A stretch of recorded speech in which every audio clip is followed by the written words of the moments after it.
Deputy Mayers కావచ్చు, vice chairman కావచ్చు, municipal chairmans కావచ్చు, ఇవన్నీ కూడా వరుసగా టీడీపీ ఖాతాలో వేసుకుంటుంది. బలం లేనప్పటికీ కూడా కార్పొరేటర్లు మా పార్టీ వైపు వస్తున్నారు, పార్టీ మీద నమ్మకం లేదు, ఇవన్నీ కూడా మనం చూస్తున్న స్టేట్మెంట్స్. ఏదైతే కార్పొరేటర్లు ఒక పార్టీ వీడి మరొక పార్టీలో జాయిన్ అవుతున్నటువంటి సందర్భంలో ఎట్లా చూడొచ్చు, ఏం చేస్తున్నారు, ఆఖరికి రంగంలో దిగారు వైసీపీ అధినేత జగన్మోహన్ రెడ్డి. ఓకే, ఆయన కామెంట్స్ గురించి మాట్లాడదాం. దానికంటే ముందు జరుగుతున్నటువంటి ఎలక్షన్స్ విజయవాడకు సంబంధించి మెయిన్గా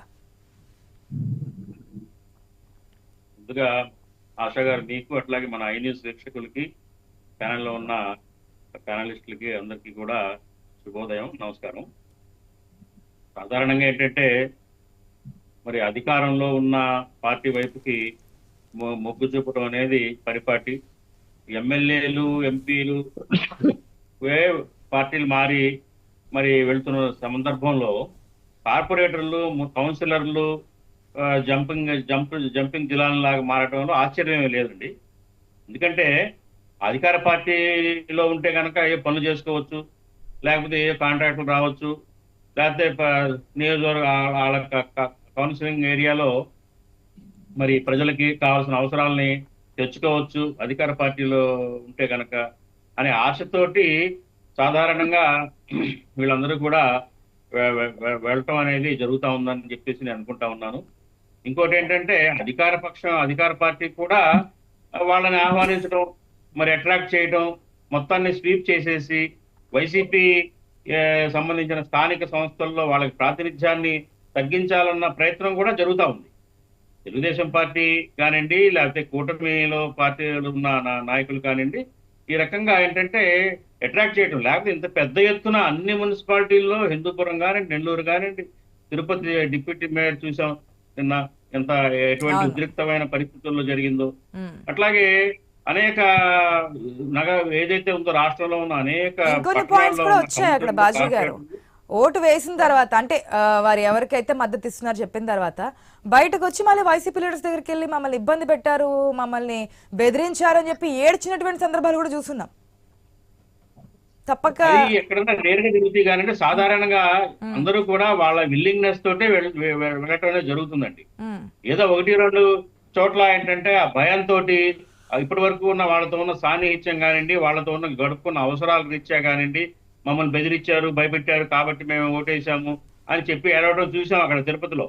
కాకపోతే ఏంటంటే అన్ని చోట్ల అలాంటి సందర్భం ఉండదు, కానీ ఎక్కువ శాతం ఏంటంటే ఇష్టపూర్వకంగానే వెళ్తారు. ఎందుకంటే పనులు జరుపుకోవడానికి కానివ్వండి, అధికార పార్టీకి సంబంధించిన ప్రతినిధులుగా వాళ్ళకు ఉండే గౌరవం వేరు, అక్కడ లభించే ప్రయోజనాలు వేరు.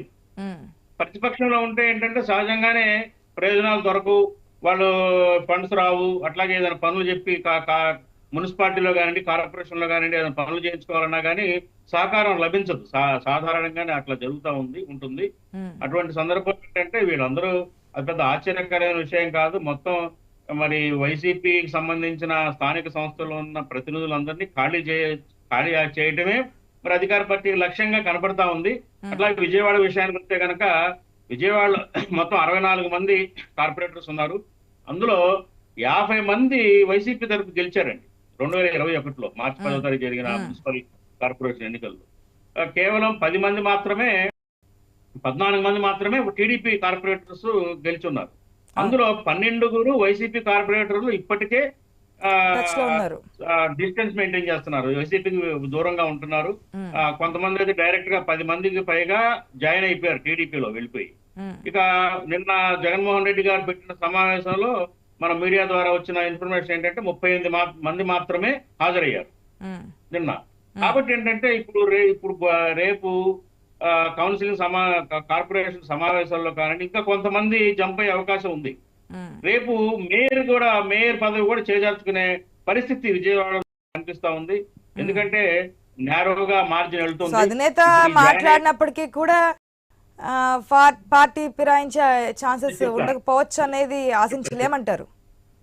ఇప్పుడు జగన్మోహన్ రెడ్డి గారు అయితే నిన్న కార్పొరేటర్లు అందరికీ కూడా గతంలో ఎప్పుడు చేయని విధంగా చక్కగా మంచి మాటలతోటి మభ్యపెట్టే ప్రయత్నం చేశారు.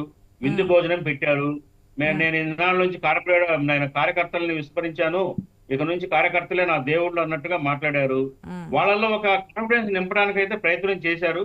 కానీ ఎంత నింపడానికి ప్రయత్నం చేసినా కానీ ఇవాళ వైసీపీ పార్టీ ఉన్న పరిస్థితుల్లో మరి అంత ఆశాజనకంగాను అంత విశ్వాసంతో పార్టీ పట్ల లేరు. అది ఫ్యాక్ట్. ఎందుకంటారు ఒక్కసారిగా ఇంత మార్పు బాజీ గారు? రీజన్స్ ఏమనుకోవచ్చు?